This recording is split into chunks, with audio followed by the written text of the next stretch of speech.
Paul's letter to the Colossians today reminds me of another saying from Paul's letter to the Hebrews. Now, Paul was great in that he went from town to town, village to village, sharing the good news. And he's got so much wisdom in those letters in the New Testament.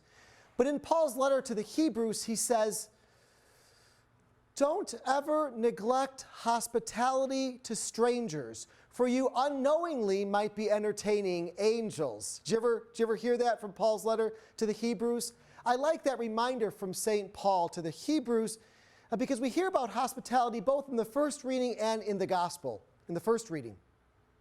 In the first reading, Abraham, after his prayer, comes upon a few strangers outside his tent, and he does all he can do to welcome and be hospitable to those strangers. He even goes inside and gets Sarah, and he even invites Sarah to make some food so that the strangers might be fed with good hospitality.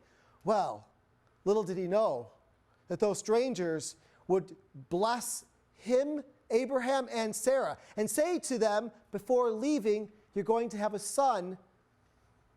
Next year when we return, the same way you're going to have a son. And sure enough, it happened. That even in Sarah's advanced age, she was able to give birth to a son and name him Isaac. See what happens when you're hospitable?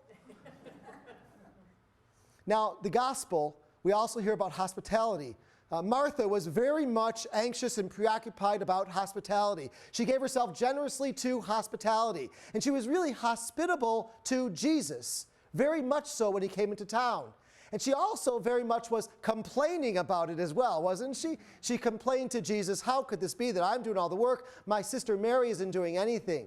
Now, Jesus would say very candidly that hospitality is extraordinarily important. But he also says in the gospel today that Mary's prayerfulness was the better part. That yes, hospitality is important. We all try to practice hospitality to our neighbors, to our strangers, to immigrants, to those who are in need. We all practice hospitality. But prayerfulness, Jesus says, is the better portion. So today as we gather, perhaps we reflect in our own hearts. How are we people of hospitality from the core of our being? How are we hospitable? And then we also reflect, how are we also prayerful? How do we ask for the grace and the strength that we need to be very prayerful people, recharging our batteries, renourishing our souls around the Eucharistic table so that we can be those hospitable bearers of Christ Jesus to the world. Jesus holds them both together. Powerful hospitality